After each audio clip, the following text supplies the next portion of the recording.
Jó estét kívánok! Szeretnénk ma este János evangéliuma 8. fejezetét megkeresni, és az első verstől szeretném felolvasni. Jézus pedig elméne az olajfák hegyére. Jó reggel azonban ismét ott vala a templomban, és az egész nép hozzáméne, és leülvén tanítja vala őket. Az írástudók és a farizeusok pedig egy asszonyt vigyének hozzá, akit házasságtörésen kaptak vala, és a középre állítván azt mondának néki: Mester, ez az asszony tetten kapatott, mint házasságtörő. A törvényben pedig megparancsolta nékünk Mózes, hogy az ilyenek kövesztessenek meg. Te azért mit mondasz? Ezt pedig azért mondák, hogy megkísértsék őt, hogy legyen őt mivel vádolniuk. Jézus pedig lehajolván az ujjával ír vala a földre. De mikor szorgalmazva kérdezik őt, felegyenesedve mondanékik: aki közületek nem bűnös, az vesse rá először a követ. És újra lehajolván írt vala a földre. Azok pedig ezt halván, és a lelkiismeret által vádoltatván egymás után kimennének, a vénektől kezdve mind az utolsóig. És egyedül Jézus maradt vala és az asszony a középen állva. Mikor pedig Jézus felegyenesedik, és senkit sem látta az asszonyon kívül, mondanéki: Asszony, hol vannak azok a te vádlóid? Senki sem károsztatott téged? Az pedig monda: senki, Uram. Jézus pedig mondanéki: én sem károsztatlak, eredj el, és többé ne vétkezzél. Itt van ez a nő, aki házasságot tört, paráználkodott, és tetten kapták. Mózes törvénye azt mondja, hogy ha valakit paráználságon tetten érnek, azaz ezt a bűnt követi el, akkor meg kell kövezni ez a büntetés. Na most ki az, aki házasságot tör? Ki az, aki paráznaságot követel? Azt gondolják, hogy azok az emberek, akik esetleg ilyen gondolatok jönnek föl, parázna gondolatok, ilyen érzések folyamatosan, de hát ez önmagában nem igaz, hiszen nem mindenki követel paráznaságot azért, mert olyan parázna gondolatok jönnek föl benne. Ezt a nőt miért értéktettem? Az emberekben feljönnek ezek a gondolatok, mint ahogy ebben a nőben is biztos, hogy parázna gondolatok jöttek föl, de nem lehet azt mondani, hogy azért követte el, mert hogy ezek a gondolatok följöttek benne. Én régen börtönben tanítottam, több mint 10 éven keresztül, rabokkal beszélgettem és oktattam őket. Teszik fel az emberek ott a kérdést, hogy engem miért kaptak el. Ugye mondhatnánk, hogy hát azért, mert lopni próbáltál, és ezért kaptak el. De nem így gondolják. Amikor azt a kérdést teszik fel, hogy engem miért kaptak el, akkor nem azt válaszolják, hogy azért, mert loptam, hanem azt mondják, hogy azért, mert hogy nem volt rajtam kesztyű, és az új lenyomatot ott hagytam. Azt mondják, hogy ha nem lett volna ez a hiba, az új lenyomatomra figyeltem volna, akkor nem kaptak volna el. Felfedezik, hogy miért kapták el, kielemzi, hogy mi volt a hiba, milyen bakit követett el, és azt mondja, hogy legközelebb, hogyha én ezt kiküszöbölöm, akkor nem fognak elkapni.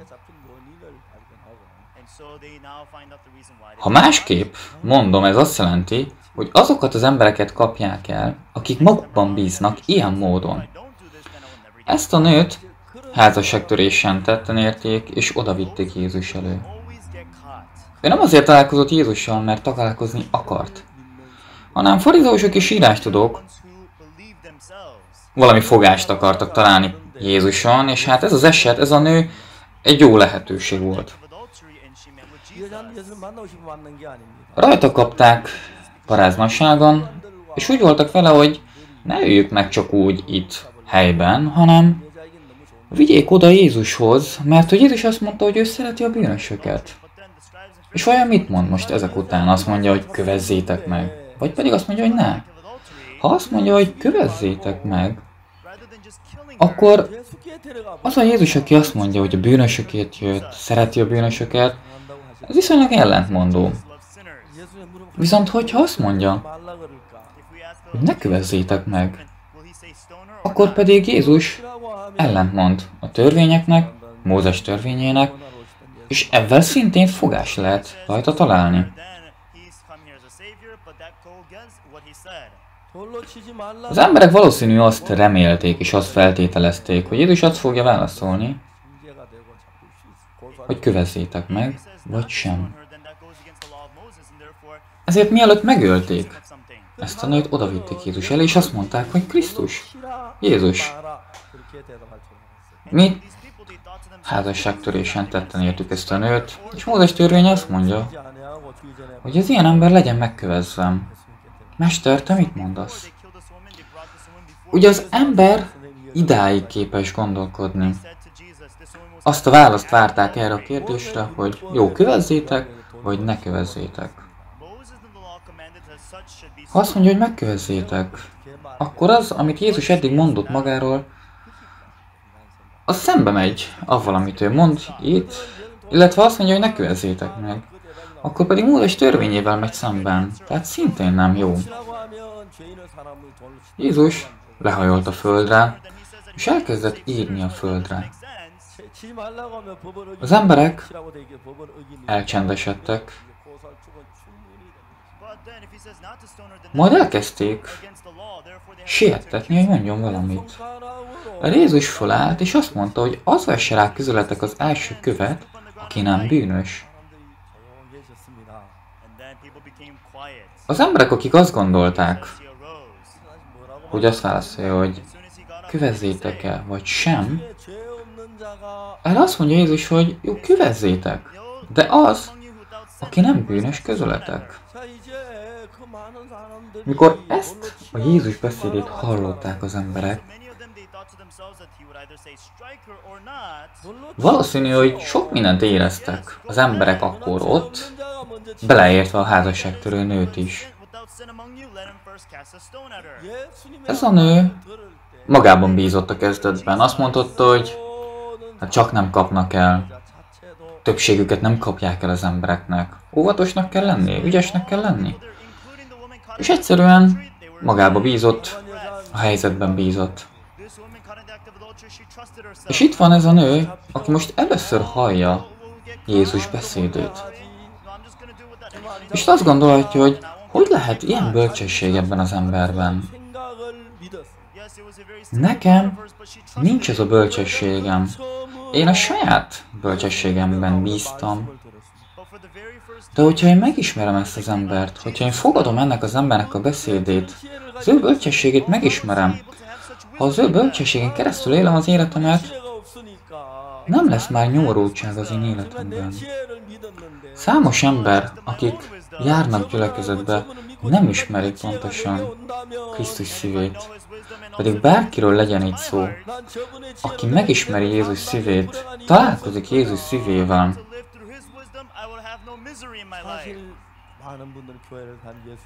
nem tudnánk kifejezni azt, hogy milyen megdöbbenés él bennünket, hogy mennyire helytelenül, mennyire tévesen élünk. Sok probléma van az életünkben. A problémák sokasága a saját gondolataimból jön. Nem tudjuk, az emberek nem tudják pontosan, hogy milyen nehézségek, milyen problémák vannak valójában az életében.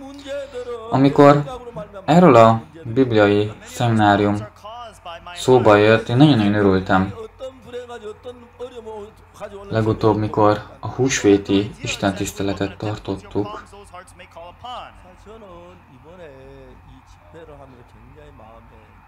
viszont még az az idő, a koronavírus járvány idejében volt, így Zoomon keresztül tartottuk meg a húsvéti istentiszteletet, és azt mondták a szervezők, hogy közel 2 millió ember csatlakozott be a húsvéti istentiszteletre. Meg is terhelte a szervert, és nehézséget is okozott a közvetítésben. És én megjöttem, kérdeztem, hogy 2 millió? Nem hiszem el. Mikor befejeztük a húsvéti istentiszteletet, az istentisztelet 5 nyelven került tolmácsolásra, a koreain kívül kína, angol, spanyol, francia és orosz.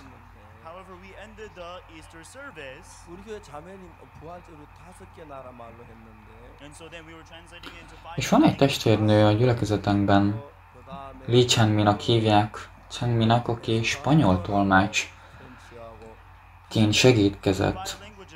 És ő meghatódott a fordítás során, mert mikor befejezte a spanyol tolmácsolást, számos komment érkezett az előadásra,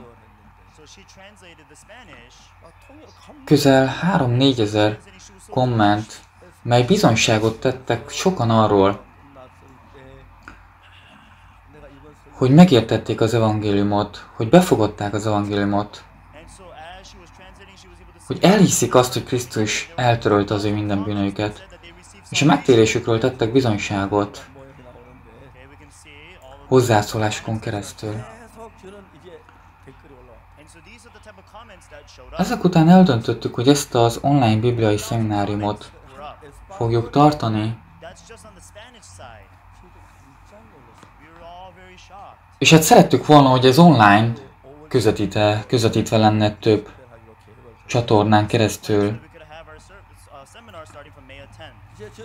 És mikor elindult a közvetítés számos más online és TV, rádió csatornákon keresztül, az első napokban közel 130 millió emberhez jutott el ez a közvetítés, az online bibliai szeminárium közvetítése.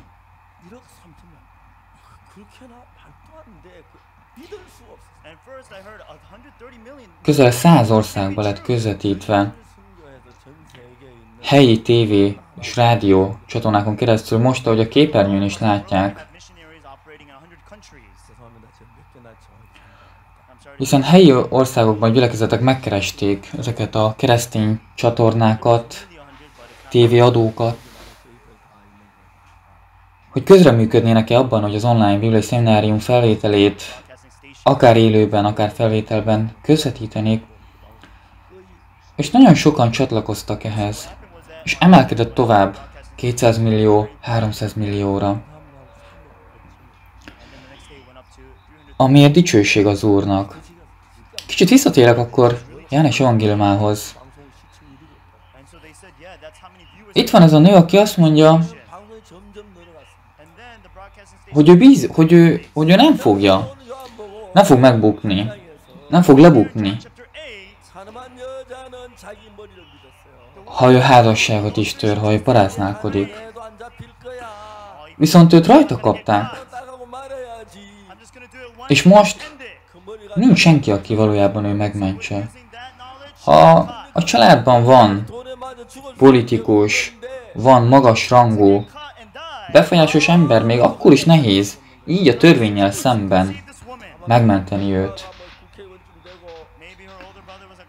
És hát ebben a nehéz helyzetben, amikor az emberek vádolják őt Krisztus előtt, hogy ezt az embert rajta kaptuk, és mit mondasz rá, Mester? De Jézus lehajolt a földre, majd fölállt, és És azt mondta, hogy az vesse rá a követ először, aki nem bűnös közületek. És az emberek lesokkoltak, meglepődtek, mert nem erre számítottak. Az emberek, mikor ezt hallották, lelkiismeret által vádoltatva lettek. A lelkiismeretük vádolta őket. Hogy igen, én is bűnös vagyok, igen. Nekem is van bűnöm. És én meg akartam őt kövezni. Mindenki eldobta a követ és elment. Ott maradt ez a nő és Jézus. Jézus azt kérdezte, hol vannak hát a vádlóid? És azt mondja Jézus, hogy azt mondja ez a nő, hogy nincsenek. És azt mondja, hogy én sem károsztatlak téged, menj. Ennek a nőnek nem volt Istentől jövő bölcsessége. Ő a saját tudása, megérzése, bölcsességével élt. Tett. És meglepődik, megdöbben Krisztus beszédén, Krisztus bölcsességén. És úgy döntött, hogy befogadja Krisztus szavát, Krisztus bölcsességét. És ez a bölcsesség Krisztus nekem is adja. Korintus 1-ben ilyen ige van, hogy ti Krisztusban vagytok. Krisztus Istentől van, aki nekünk bölcsességet, megszenteltséget, igazságot ad. Krisztus lett nekünk igazsággá, szentséggé, bölcsességgé.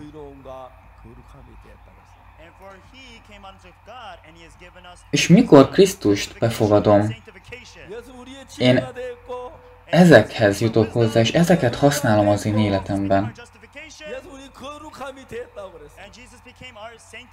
Én kiskorom óta jártam gyülekezetbe, és hallottam azt, mikor mondják, hogy ne vétkezzek, de én sokat vétkeztem. Szegények voltunk, mikor kicsi voltam, és sokat jártam mások földjére, és loptam élelmet, ételeket, krumplit, búzát, almát.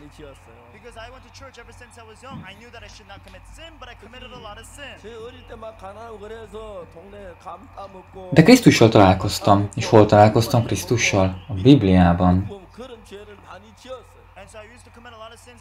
Viszont Krisztus bölcsessége és az én bölcsességem összehasonlíthatatlan. Ez a nő, a házasságtörő nő, aki bízott magában, azt szerint tett, ahogy ő gondolta, elkapták és halálra jutott.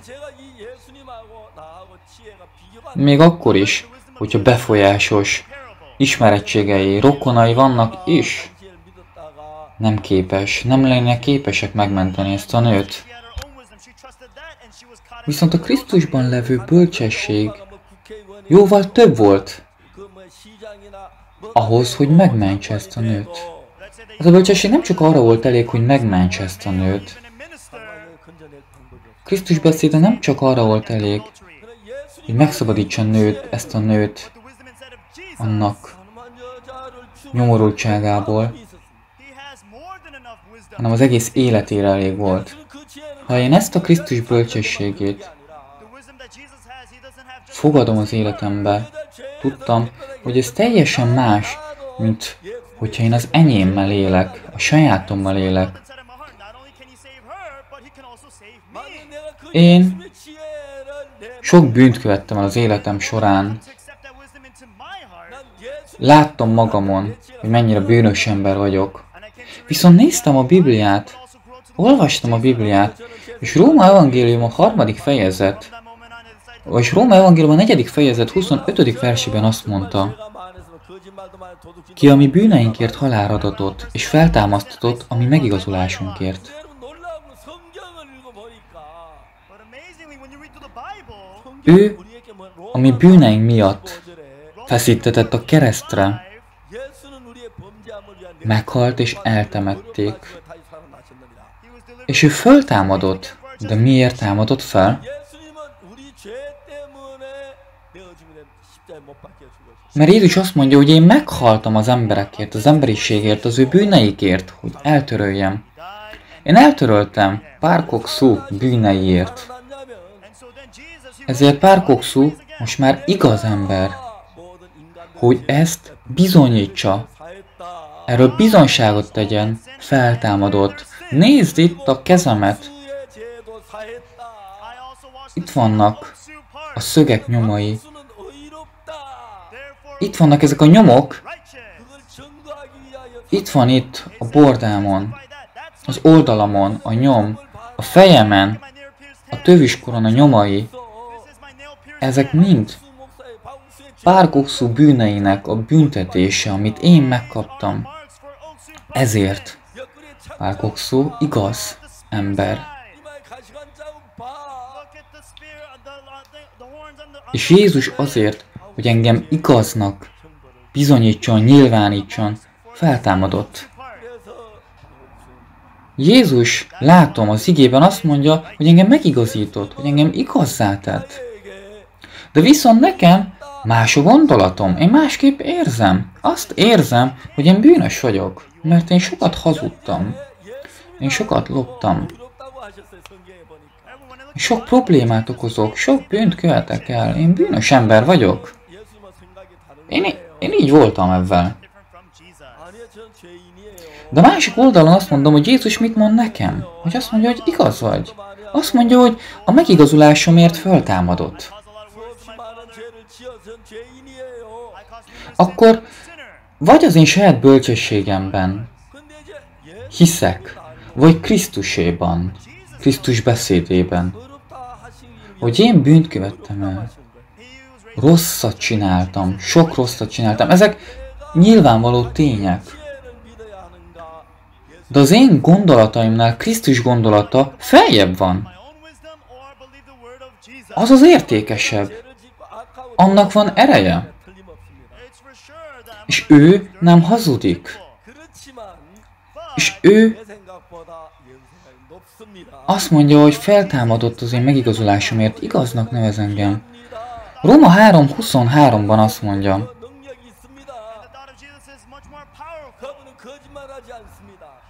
mert mindnyájan vétkeztek, és szűkölködnek az Isten dicsősége nélkül. Ellenben sokan nem ismerik a 24. verset, 23. vers után. Mert a 24. vers Róma 3-ban azt mondja, hogy megigazulván ingyen az ő kegyelméből a Krisztus Jézusban való váltság által.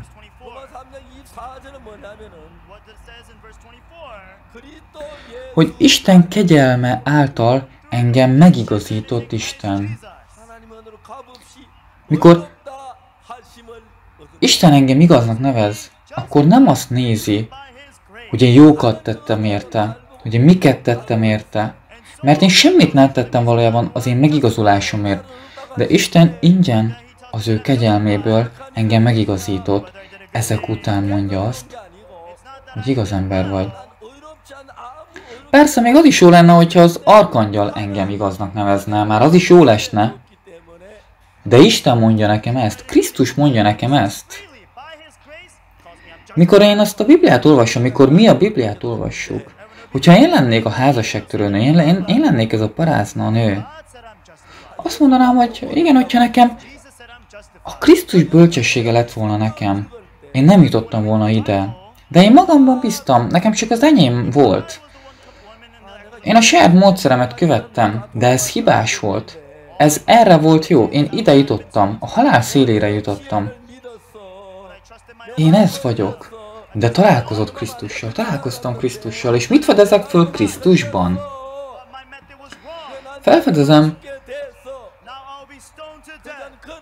Felfedezem azt, hogy Jézus meg akarja menteni ezt a nőt. És Jézus azt mondja, amivel meg tudja menteni ezt a nőt. Azt mondja, hogy az vesse rá közületek az első követ, aki nem bűnös. Senki nem tudta megkövezni. Mert nem volt közülük senki, aki ne lett volna bűnös. És mikor mindenki elment onnan, Akkor Jézus azt mondja ennek a nőnek, hogy hol vannak a te vádlóid? Hol vannak, akik téged károsztattak? És azt mondja a nő, körbenéz, nincsen senki, csak kövek a földön. Ezek a kövek repültek volna valójában felém, eltalálta volna a fejemet, eltalálta volna a karomat, a bordáimat, véreznem kellett volna ezek miatt. De valaki megállította ezeket a köveket. Ki volt? Jézus. Olvasom az igét, és itt van az a Jézus bölcsessége, mely megmenti ezt a nőt. Akkor ez a Jézus olyan Jézus, aki engem is meg tud menteni a pokolból. Én ebben a Jézusban kell, hogy higgyek. Ha én hiszek benne, ő értem is megtette ezt. Jézus, aki ezt a nőt is megigazította. Csodálatos ez a Biblia. Ez a házasságtörő nő, ő itt egy főnév valójában, nem egy tulajdonnév. Ő mindannyiunkat itt képvisel most. Ahogy az házasságtörő nő vétkezett, mi is vétkeztünk. Ahogyan Jézus ezt a nőt megmentette, úgy minket is megmentett. A Jézus, aki nem károsztatja őket, aki nem vádolja őt, nekünk is mondja, hogy te is igaz vagy. Én is ütköztem Krisztussal. Ütköztem. Eltérés volt közöttünk. Én vétkeztem, én ezeket tettem, én bűnösnek vallom magam. Én azt mondtam Jézusnak, hogy Uram, én magamra nézek és bűnös vagyok. Jézus meg azt mondja, hogy te megtisztultál. De én azt mondom, hogy nem, Uram, én bűnös vagyok. De nem. Eltöröltöttek a bűneid. Nem, Uram, én bűnös vagyok. De Jézus azt mondja, hogy nem, te igaz vagy. És elgondolkodtam. Senki nem tudja legyőzni Jézust. Én se győzhetem le Jézust. Én megtörtem a szívem. Hogyha Krisztus engem igaznak nevez, akkor én igaz vagyok. És elhittem. Onnantól kezdve. Azelőtt az én gondolatom felülkerekedett mindig Krisztus gondolatain. De amikor felfedeztem, hogy az én életem valójában Krisztus kezében van, Krisztus igéje az, ami fölötte áll, én átadtam az életemet neki. És Isten bölcsességet adott, megnyitotta a szememet, hogy tudjam érteni a Bibliát. Ahogyan a nő és Jézus megmentette ezt a nőt. És ez azt jelenti, hogy ugyanúgy mentett meg bennünket is Krisztus. Jézus meghalt a keresztfán a mi bűneinkért. Az ő halála által a mi bűneink örökre megmosattak. Akkor nekem mit kell tennem? Hinnem kell tovább a saját gondolataimban? Nem. Az én gondolatom helytelen, és Krisztus szava a helyes. Jézus engem igaznak nevez. Jézus azt mondja, hogy elmosta az én bűneimet. Jézus azt mondja, hogy nem emlékezem meg többé a te bűneidről. És ez mennyire csodálatos. Sok gondolat jött föl bennem ezek után. Továbbra is. De döntést hoztam, hogy Krisztus szavában hiszek. Mikor az ő beszéde bejött az én szívembe, az őből békessége jött be az én szívembe, az ő bölcsessége jött be az én szívembe, az ő szentsége jött be az én szívembe, az ő kegyelme jött be az én szívembe. Mit mondhatok biztosra? Hogy a Biblia azt mondja, hogy Jézus bennünket igaznak nevezett. A házasságtörő nőnek a bölcsessége azt sugallja, hogy ha én így és így csinálom, akkor valószínűleg engem nem fognak elkapni, és én ezt sikeresen véghez viszem. Ez a bölcsesség oda vezette a nőt, hogy megkövezzék az emberek. Krisztus bölcsessége elég volt bőven ahhoz, hogy ezt a nőt megmentse a halálból. Ez a nő minket jelképez. Ha önök a saját bölcsességükkel élnek, pusztulásra jutnak. Ha Krisztus bölcsességével élnek, biztos, hogy megváltoznak. És élnek, életben maradnak. Hiszen ott van az enyém, és ott van Krisztus bölcsessége. Az én bölcsességem azt sugallja nekem, hogy te bűnös ember vagy. Mert hogy te hazudtál, mert hogy te loptál, mert hogy te hibáztál, mert hogy te gyűlöltél. És ezek bűnök. Ez sugallja az én bölcsességem. Krisztus bölcsessége mást sugall. Azt mondja, hogy a közületek, aki nem bűnös, az eserazás követ, és senki nem volt képes eldobni a követ. Krisztus bölcsessége megakadályozta ezeket a köveket, és felállított engem a földről. Az én bölcsességem azt sugallja, hogy én bűnös vagyok, mert én tettem ezeket, mert én vétkeztem. És ezért bűnös ember vagyok. De Krisztus azt mondja, hogy nem károsztatlak téged, nem vádollak téged, mert megbocsátottam a bűneidet, igaz, megigazítottalak, eltöröltem a bűneidet. Mi az, amit nekem meg kell hoznom döntést? Hogy az én gondolatomban hiszek-e továbbra is, vagy pedig Isten igéjében hiszek. Itt dől el minden valójában. Ha én a saját gondolatomban hiszek, akkor nincs egy ember sem, aki magát nem vallja bűnösnek. Én küzdöttem Krisztussal, és vesztettem. Elhagytam a gondolataimat.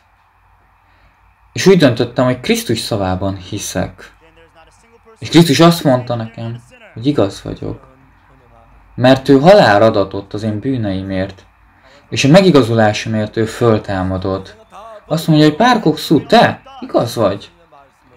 Mert én megkaptam a büntetést a bűneidért.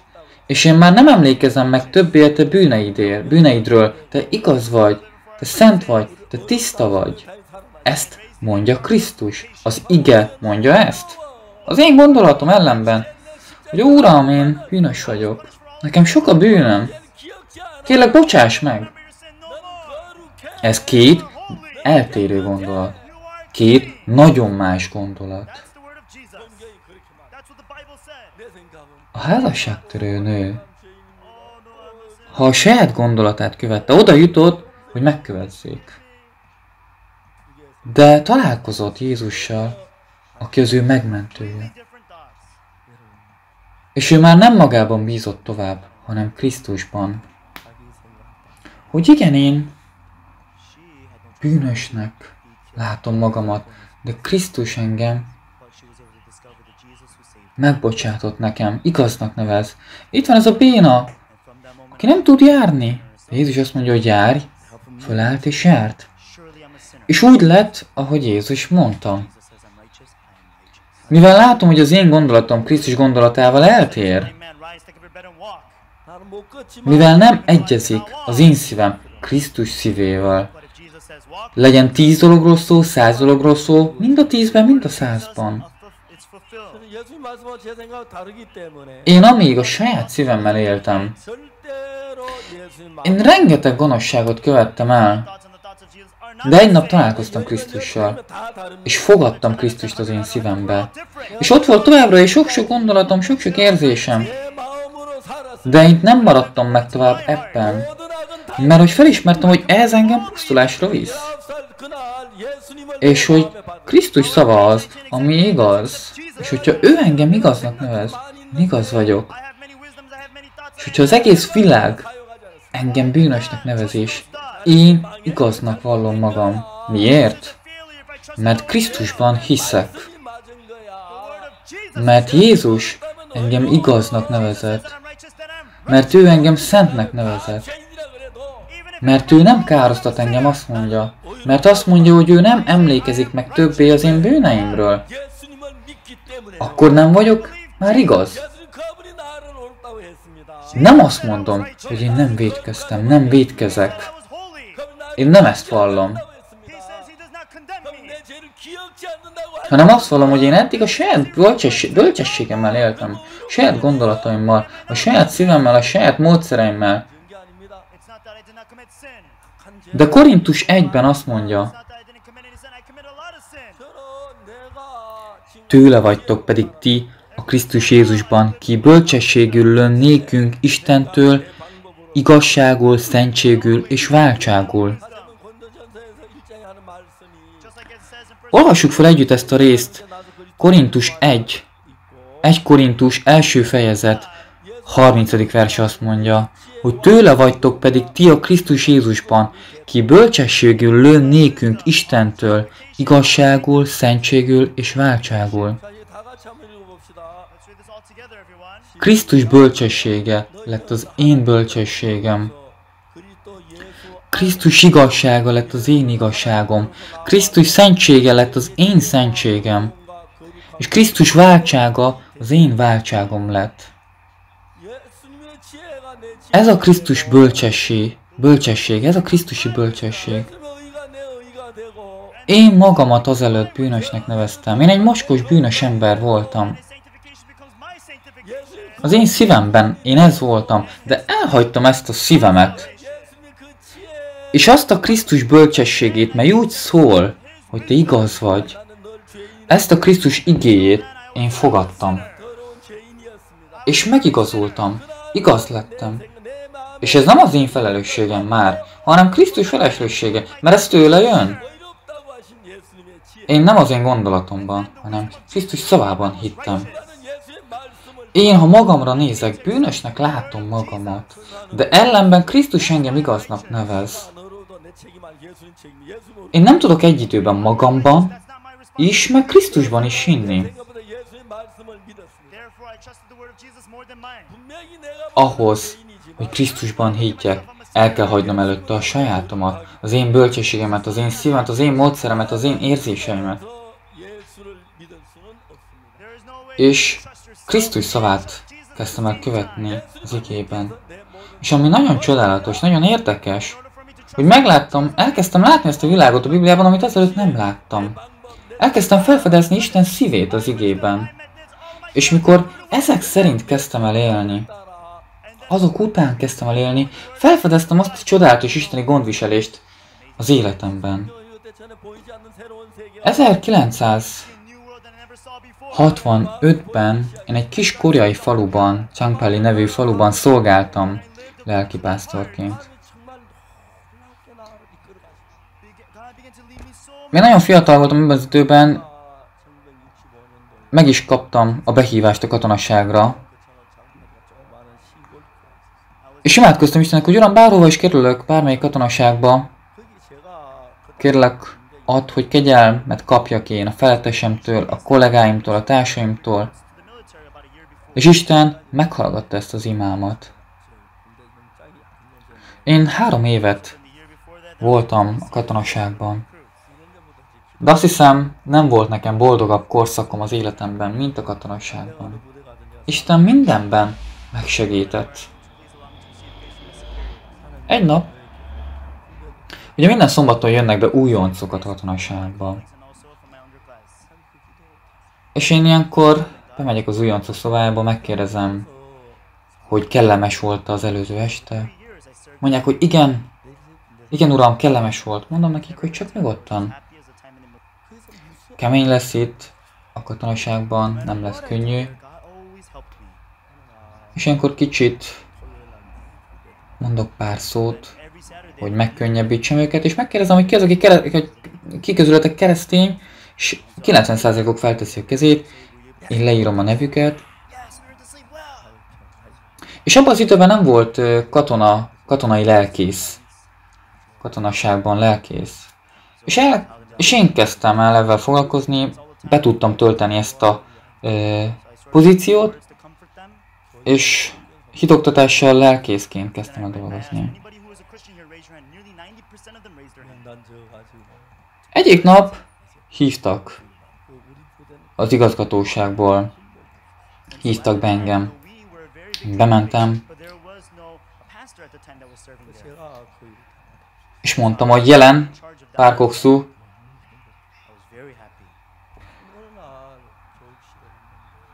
Ott volt a százados, aki azt mondja, hogy üljek le. És megkérdezte tőlem, hogy civil létem idejében én mivel foglalkoztam. Mondtam neki, hogy lelkipásztor voltam a gyülekezetben. Mondja, hogy értem. És utána elkezdte nekem mesélni, hogy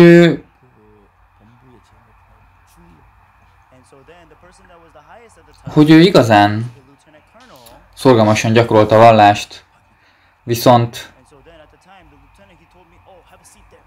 azóta igazán eltértem a jó útról, és alkohollal, dohánnyal, ezekkel szennyeztem magamat, és mikor meghallottam, hogy ön ide jön, akkor nagyon megörültem, és nagyon meglepődtem. Ez amúgy télen volt, és akkor még nem volt imaház. Egy ilyen picike kis épületben, így a hegyen volt így az alkalom mindig, és azt mondja a százados, hogy nagyon megérintett, mikor láttam, hogy ön ott a hidegben, ott fűtés nélkül abban a kis házikóban tartja az alkalmat, és hát hadd kérdezzem meg, hogy én miben tudnék segíteni. Mondtam neki, hogy ha lenne egy terem, egy oktatói terem, amiben mi az istentiszteletet tarthatjuk, akkor annak nagyon örülnénk. Kérdezte, hogy jó, és persze, milyen termet adjak? Mondtam neki, hogy egy átlag iskolai tanterem, féle is nagyon jó.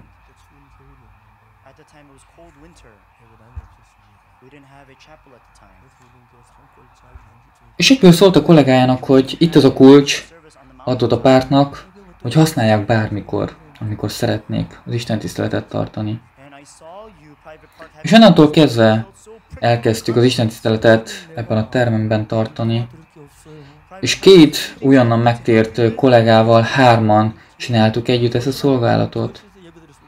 Mielőtt leszereltünk, sokat beszélgettünk egymásról, a múltról, és azt mondtuk, hogy hát 3 közül valakinek, egynek itt kéne maradnia, hogy az evangélium hirdetését tovább folytassa. És imádkoztunk Istennek, hogy mi hadd tudjunk itt maradni.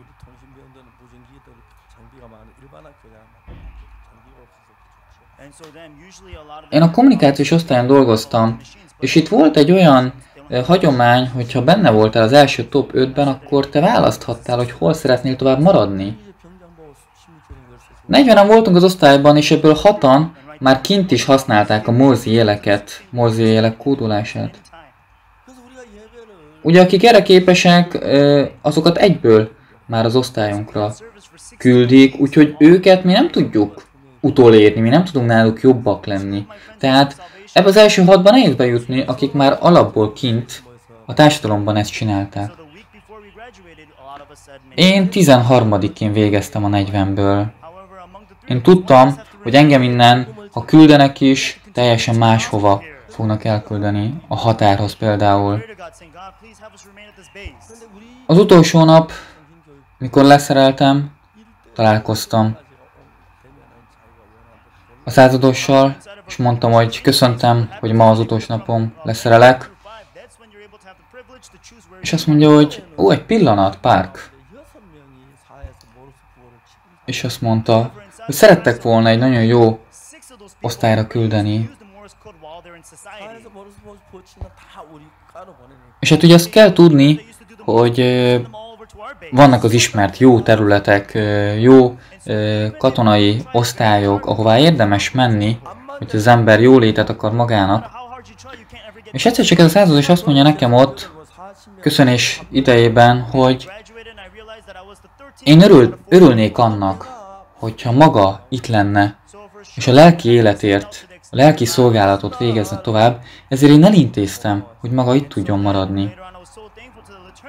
És ne legyen szomorú, hogy itt kell maradnia, én örülnék, hogyha itt maradna, és velem együtt dolgozna. És én azt hittem, hogy álmodom. Egyben mondtam, hogy igen, uram, köszönöm szépen. És gyorsan visszamentem a táborba, és leborultam és imádkoztam, hogy uram, köszönöm szépen, hogy itt maradhatok, hogy te engem ide helyeztél, hogy tovább tudom az evangéliumot itt hirdetni. És tényleg, Isten velem volt a katonaságban, és nap mint nap megtapasztaltam az ő munkáját, amit most sem tudok néha így, és hogy elfelejteni azokat a pillanatokat. És most is, amikor a Biblia szeminárium alatt a közvetítésekből látom a visszajelzéseket, azokat az örömteli szavakat és bizonyságokat, és hogy Isten felelősséget vállal az én életemért.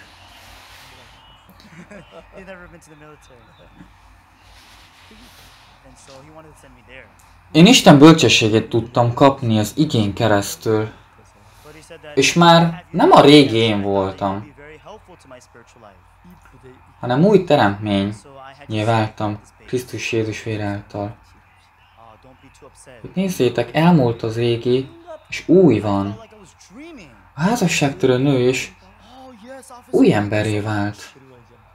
Jézus azt mondja ennek a nőnek, hogy hol vannak a te vádlóid? Hol vannak, akik téged károztatnak? Nincsen senki, uram. Mindenki, aki fogta a köveket, ledobta a földre, és elmentek. Mindazokat a köveket, amik oda kellett, hogy repüljenek erre a nőre, lejtette a földre.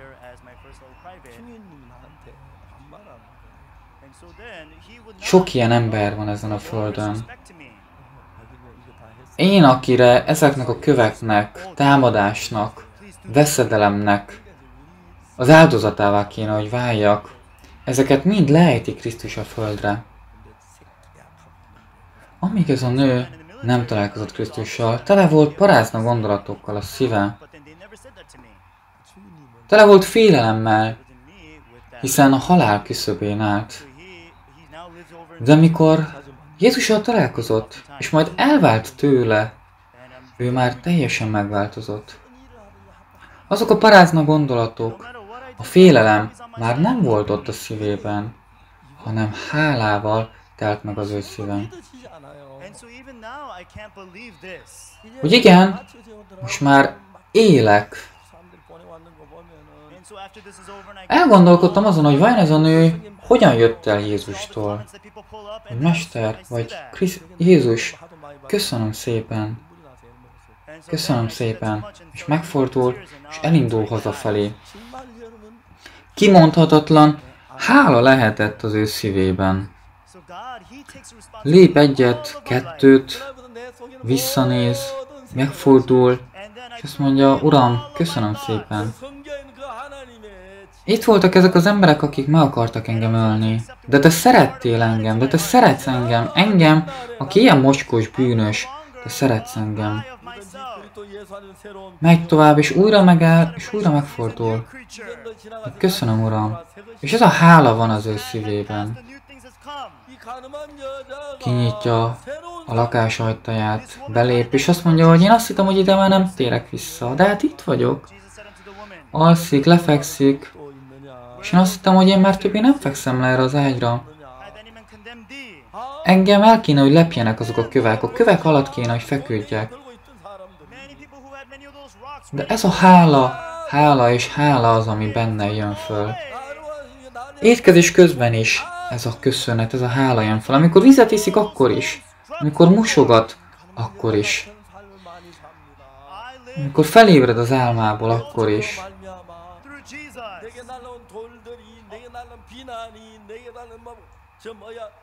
Ez a nő ezzel a hálával, amely Krisztus által jön, ezzel él.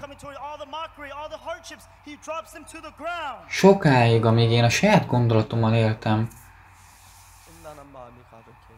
csak problémákkal volt tele. Nem tudtam, hogy ez miért van így. Az én szívem mocskos, bűnnel volt tele. Annyira gonosz volt az én szívem.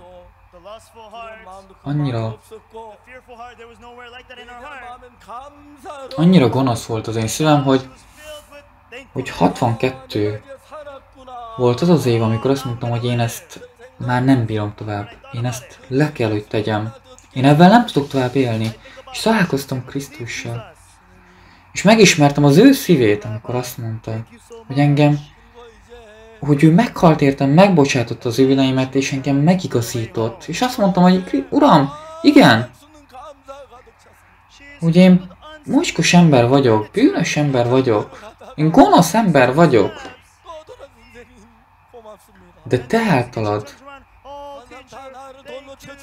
te engem szenté tettél, te engem igazzá tettél, te engem megtisztítottál. És az életem megváltozott. A házasságtörő nő Jézus nélkül csak probléma volt az életében. De most már ez a kövek sem tudták őt megölni, mikor Krisztussal találkozott. Én Krisztussal együtt vagyok. Önök nem akarnak Krisztussal együtt lenni. Ha leteszik ennek a saját gondolataikat, és Krisztus szavában hisznek, biztos, hogy eltér az önök gondolata Krisztus gondolatától. De ezért hiszünk benne. Ha ő azt mondja, hogy én igaz vagyok, én igaz vagyok. Ha ő azt mondja, hogy én szent vagyok, én szent vagyok. Ha ő azt mondja, hogy megbocsátott az én bűneimet, akkor megbocsátotta az én bűneimet. Ne higgyenek a saját gondolataikban, hanem Krisztusban higgyenek. Kívánom, hogy Krisztus által éljék az életüket, hogy az ő szentsége, igazsága, váltsága legyen az önöké. Most már idős vagyok, mindig itt van a fejemben, lehet, hogy már nyugdíjba kéne vonulnom, de itt még senki nem mondta ki rám, hogy vonuljak nyugdíjba, ezért én hálával folytatom a szolgálatot. És ez a közvetítés most, hogy online bibliai szemináriumot tartjuk, számomra ez álomszerű. Számos csatorna és rádió, akik sugározzák ezt a közvetítést, ezt az igéhirdetést, szeretném a köszönetemet kifejezni, szeretném hálámat kifejezni. És mindazok, akik a koronavírus járvány idejében szolgálnak és dolgoznak. Ahogyan ez a házasságtörő nő Krisztussal találkozva megszabadult az ő bűneiből, és Krisztus által élt, kívánom mindazoknak, minden embernek, azok, akik ebben a járvány időszakában is nehézségben vannak, problémában vannak, szenvednek, hogy Krisztussal találkozzanak, Krisztushoz menjenek oda, ahhoz a Krisztushoz, aki szeret bennünket, aki mindnyájunknak segít, hogy nem magunkban bízunk, hanem Krisztus szavában, Isten igéjében. Ez a nő, ha maga marad, elveszik, de Krisztus által ő békességet nyert. Mi mindnyájan nem magunkban bízunk, hanem Krisztusban. Abban a Krisztusban, aki meghalt a kereszten miértünk, és aki azt mondja ezek után, hogy nem emlékezik meg többé az én bűneimről, mi bűneinkről. Nem magukra tekintsenek, hanem arra Krisztusra, aki a keresztfán mindent elvégzett értünk. Isten áldását kívánom önökre. Imádkozunk. Drága mennyei édesatyám, hálát adunk neked. Mi, akik a saját bűneinkért, nekünk kellett volna, hogy meghalljunk. De te a te fiadat küldted, és ő meghalt értünk. Add, Uram, hogy mindnyáján higgyünk ebben a fiúban, és hogy ne a saját bölcsességünkben maradjunk, hanem Krisztus bölcsességét fogadjuk. Áld meg bennünket, Uram, és sokan, akik most szenvednek a koronavírus járvány időszakában, Uram, segíts meg őket, áldásd meg őket. Azok is, akik megfertőzöttek, add, Uram, hogy Krisztus kegyelméből ők meggyógyuljanak, és a te áldásodban részesüljenek. Kívánom mindenkinek, áld meg, Uram, őket, mindnyájunkat gazdagon. Mindezt Jézus Krisztus nevében imádkoztam. Ámen. Just like the woman who was caught in the act of adultery, she could only die, but she met with Jesus and she lived. 다음으로 예수 만나 예수께 힘을 얻어서 코로나도 벗어나게 되길 바라고. I hope that you're able to meet with Jesus and be set free from coronavirus. 코로나에 감염된 분야도 그 어려움 속에서 Even 예수 위로를 얻게 되기를 바랍니다. even those who may be infected by coronavirus, we ask that you will be comforted by Jesus. 예수님 우리를 사랑하셔서 Jesus, He loves us, 모든 부분에 우리를 도우십니다. and therefore He helps us in all ways. 여러분 생각 믿지 말고 Do not trust your thoughts anymore, 예수의 말씀을 믿으십시오. and believe the word of Jesus. 가늠한 여자는 자기 생각을 믿었다가 돌에 맞추을 뻔했습니다. The woman caught in the act of adultery, she trusted her thoughts and she almost was stoned to death. 예수의 말씀을 믿으면서 But when she believed the word of Jesus, 평안 얻었습니다. she gained peace. 여러분 우리 모두가 Everyone, all of us, 내 자신 믿지 말고 let us not trust in ourselves, 예수의 말씀을 믿읍시다. but let us trust in the word of 특히 예수님 Jesus. 십자가에 못 박혀 우리 죄를 사하셨는데 Most especially, Jesus was crucified on the cross. He 우리 washed our 죄를 sins away. 기억지도 아니하십니다. He says He does not remember our sins. 여러분이 죄가 많을지라도 Even though you may have a lot of sins, 예수님의 십자가로 죄가 사해진 걸 믿으십시오. but truly believe that through the cross of Jesus, your sins are washed. 하나님의 은혜가 여러분서 넘치게 될 줄 믿습니다. And we truly believe that the grace of God will overflow in you. 감사합니다. Thank you. Let 기도하겠습니다. us pray. 거룩하신 하나님 아버지 Our 감사합니다. Holy Father God, we thank you. 우리의 죄로 영원히 죽어야 하는데 We're supposed to die because of sin, 우리를 사하 주님 오셨고 but you saved us, 우리 Lord, 죄를 모두 씻어 주셨습니다. and you washed all of our sins away. 오늘 우리 모두 예수님을 믿어서 Allow all of us to believe in 내 Jesus. 지혜가 아닌 예수의 지혜로 살게 하시고 Allow us to live not through our wisdom, but through 예수의 the wisdom 마음이 of 우리 마음에 Jesus. 들어와서 And Jesus come into our hearts. 하나님처럼 복되게 해주옵소서. Allow us to be blessed as God. 코로나로 고생하는 많은 사람들이 Many people who are suffering through 예수님께로 coronavirus, 힘을 얻게 하시고 allow them to be strengthened by the 복돋게 Lord. 하시고 Bless them. 혹시 확진자가 있을지라도 If there's anyone who's infected, 예수의 은혜를 입어서 we ask that they receive the grace of God. 건강을 찾고 복을 받게 해주옵소서. Allow them to be blessed and restore their 하나님 health. 말할 수 없는 은혜와 축복이 우리 모두에게 넘치길 빕니다. We ask that the unspeakable grace of God will overflow in 예수 us. 그리스도 이름으로 기도드립니다. We pray in the name of Jesus Christ. Amen.